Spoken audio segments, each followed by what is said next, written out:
4 years ago, the editors at the magazine Scientific American endorsed Joe Biden for U.S. president. It was the first endorsement ever in Scientific American's history, going back almost 180 years. This year, Donald Trump is once again running for president, and the magazine is again endorsing his opponent.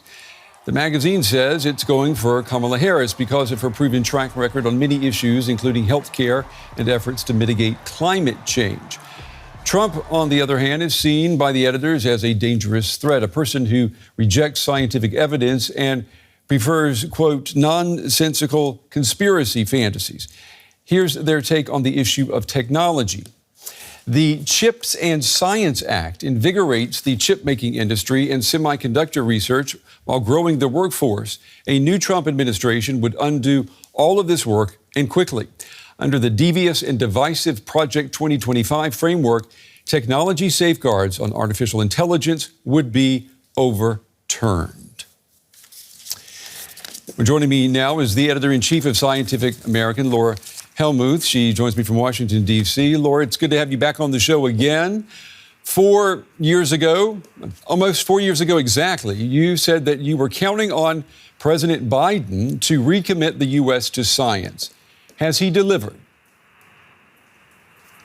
Thank you for having me, and thanks for asking. He has. Not as much, of course, as we would like. There's always more to be done. But I think the first sign that he was committed to science was when he rejoined the Paris Climate Agreement. And that was one of the first things he did as president. And if you'll recall, one of the first things President Trump did in 2016, or when he came into office in 2017, was pull the United States out of the Paris Climate Agreement. Mm-hmm. So from the very beginning, they were sending signals.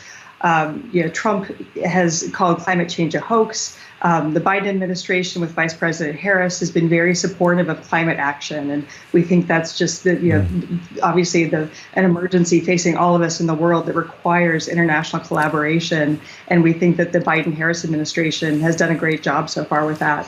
And I was going to ask you, in 2024, you're again endorsing a candidate, this one being Kamala Harris. What's different this time around other than the Democratic candidate's name? Yeah. So I think we've gotten kind of more extreme on both sides.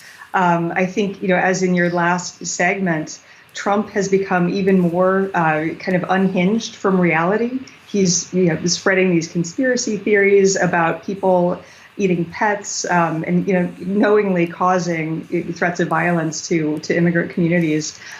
He continues to call climate change a hoax.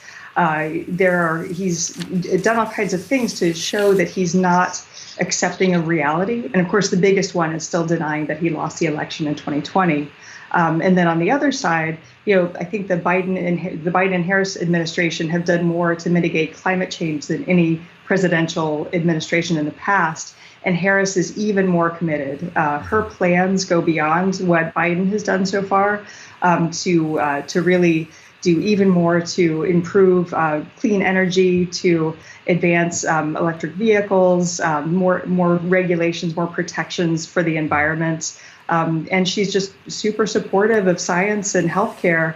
And those are, we just think that it's an even clearer choice this time than it was last time. I'd like to ask you about some numbers that came out. Pew Research reports that a majority of Americans think it is important for the U.S. to maintain its global lead in scientific achievements. But when it comes to trusting scientists to do the right thing for society, that number has fallen 14% in the past 4 years. Where do you place the blame for that? Yeah, and that number, it's interesting, that number is, of course, for overall, but what we're really seeing is a widening difference between what conservatives think about science and what liberals do, or Democrats and Republicans. And the respect for and trust in science has been pretty steady among Democrats. It just keeps dropping among Republicans. And, there's definitely a debate within kind of the science communication community about, are we politicizing science? Is it science's fault? And from my perspective, it's not at all. I think it's been politicized from the other side. We certainly saw during the pandemic that conservatives were very against masking, against vaccines, against any kind of public health protections. And in the United States especially, there's been 100 years of kind of anti-science rhetoric from conservatives, starting with we had a famous trial called the Scopes Monkey Trial that basically charged a science teacher with breaking the law for teaching about evolution.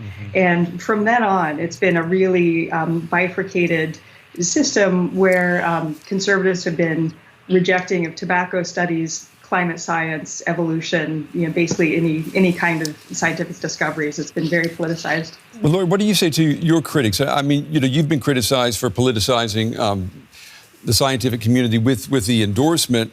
I also found that there is this professor of ecology and evolution at the University of Chicago. I think his name is Jerry Cohn. And he says that under your leadership, Scientific American has neglected science in favor of pushing a progressive ideology. Does he have a point there? I mean, is there, as you say, really a Democratic version of science and a Republican version of science?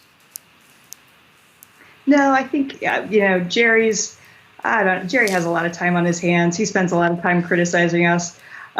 We have not neglected science. We cover, all the non-political science just as much as we ever did. We've got a great story coming out on Lucy, the Australopithecus fossil. We've got a lot of coverage of dark energy, dark matter, chemistry, biology, all the science that really doesn't make the news, except when there's some great discovery.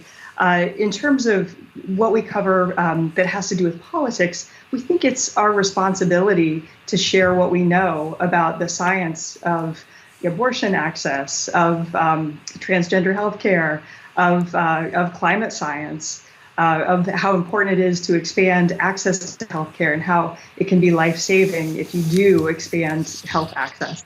So all of these are things that are studied by science, that are part of science. And so we feel like it's part of our mission to help people understand, it's not just a policy debate. There aren't two equal sides. But for a lot of questions, there's an abundant body of evidence that supports one position or the other. And we make it clear what that evidence is.